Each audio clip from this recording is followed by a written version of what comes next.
How's everybody doing? My name's Mike, and we got my dog Roots hanging out on his place doing a good job. And we got Mr. Maverick with us today. So Maverick's hanging out on place as well. And again, in case anybody doesn't know, he's a dog who I actually worked with before when he was a puppy. So he's gonna be a lot further than a dog would normally come to me at first. He's still in his first week, and a dog who's never been to training before in their first week, they're not really going to know how to hold place. I'm still trying to get them to acclimate. So he had an experience when he was on the leash where now when he walks with the owner, he's a lot more anxious, and he's wanting to be in front. He's alerting on people, which means when he sees somebody barking at him, or same thing with a dog. So we're gonna get him to stop doing those bad habits. And the way it starts is actually inside. I kind of want to piggyback off of what I did in the last video, which was right outside, which is getting the dog to understand basically heel and where that boundary is. And one thing that's very important, and I really didn't mention in that video, is you don't want to just go outside and practice with your dog. Most of the time when I'm outside with the dog, I'm letting him use the bathroom, and that's really it. When he's walking at heel, I correct him, but we're not doing an exercise like the whole time you're walking. You really don't want to go outside and try and get your dog to listen just outside. You want to practice everything in here first, because if you can't get it in here, you're not going to get it outside. So you want to, in order to send your dog the message you want to send them, you want to practice it in here. You know, it's going to be much harder to get it through to the dog outside because they're already at a higher level of excitement the moment they step outside. And so you understand that better. The reason the dog is more excited outside is because inside, like in here, I have control of this environment. That's my dog. He's not going to move. If we're outside and there's another dog, now I don't have control of that dog. That dog is like is something that's out of my hands. So, and the dog knows that. The dog sees other people, realizes I don't have control of those people either. So it's more of a wild environment. It's more exciting to them. A lot more can happen. They're going to be a lot more aroused. He's also an intact male, so he still has his testicles. That means there is going to be more testosterone with him. So that means that can tell a story of why the dog will want to forward more, or they're just going to have more tenacity.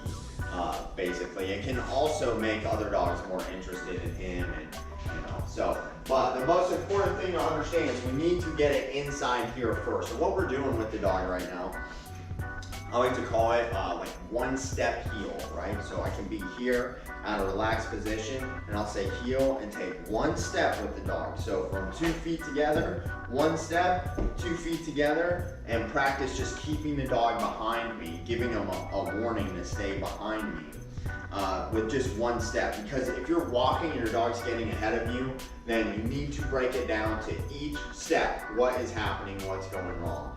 Generally what happens is owners miss the timing of when to correct the dog. There's milliseconds of when is the perfect time to correct the dog and when you're late.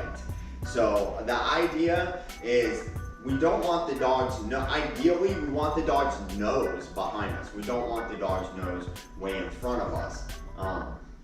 Again, I don't expect everything to be perfect, but we really want the dog to understand that you need to stay behind us, and even your nose getting in front of us is not okay.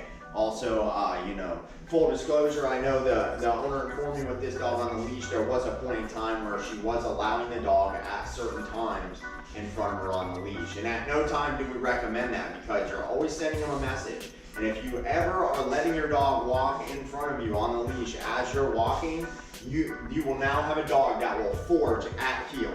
They will always do that, because since you allow them to do it then, they're gonna always want to be in that position. So at no time do we ever want to allow him to do that, because that is what confuses them. And what we're doing here is we're going back and we're gonna solidify what we want from him. And the way we're gonna do that is by correcting him with the leash. When I'm correcting him, this is very important, I'm gonna actually be kind of like doing it behind me, right? Not even in front of me, because I don't want the dog that far in front of me. I'm gonna do it like behind behind me, and I'm gonna use my hand like a heel stick as a barrier, just like this. Sometimes I'll actually correct them with this hand. So I'll take the leash and take my hand and push on the leash with this hand. So that's where the power comes from to stop them. I'm gonna go ahead and demonstrate that for you guys right now. Place. Attaboy, heel. So when he comes up to my heel, it's a correction if he doesn't stop. See where I'm standing, see where he is? That's perfect, that's right where we want him. So again, sometimes I'll take my hand and I'll push on the leash to correct him. Heel. And if he doesn't stop, I'll just push on it. Good, good. See how he stopped, he gave me all this room? That's exactly where we want him. Heel, so one step, sit. I can ask him to sit. If he doesn't, then that's when we give him a correction. Heel. So when I turn, we're looking for where he stops. See that? Attaboy, good boy. Heel. Put my hand up to let him know to stop. Heel. Attaboy, good boy. So this is the one step heel exercise that it's very valuable, and this is what you want to practice inside with your dog. It's so much harder, hey, to get this outside with the dog, especially if you're not doing it in here. Heel. Place, and it can be practiced all sorts of ways. I can take him place. I can take him from his place. Heel, so he knows where this is. See that? He knows, good boy, good boy. See, he knows where the position is. That's what we want to do. Heel. We want him to understand. Sit. Good, good. Place. We want him to understand where heel is. Hey, no, place. See, that's why we use an elevated bed. On another note, you see he almost came off the bed, and I said no to warn him not to come off the bed. And he listened, so that's good. That's what you want, is a line of communication with your dog. If you look at his body language, he's pretty excited. That's not really what the video is about, but I just want to point this out. If the dog's tail is up, he's standing up like this, he's pretty excited. You know, I can use a tool like this to calm him down, to let him know, hey, and I can even walk up to him and just kind of put some pressure on him, like, hey man, chill out, why are you posing on me like that? And he doesn't, we don't want him super aroused or super excited. That's what goes into a dog that believes he can go after another dog. If the dog gets super excited, they're only gonna bark, lunge, or bite. So that's the reason we wanna keep him kind of chill.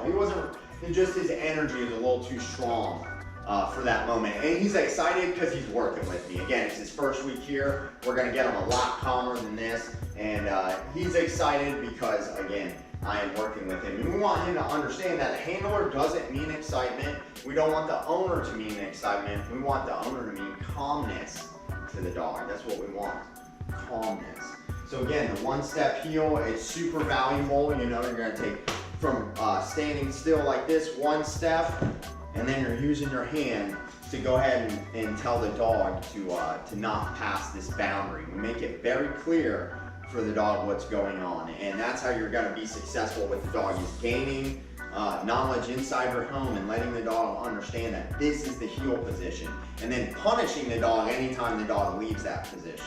And we never want to encourage them at any point in time to ever leave that position, because then they will always forever not want. Why would they want to stay next to us if they know they could just walk in front?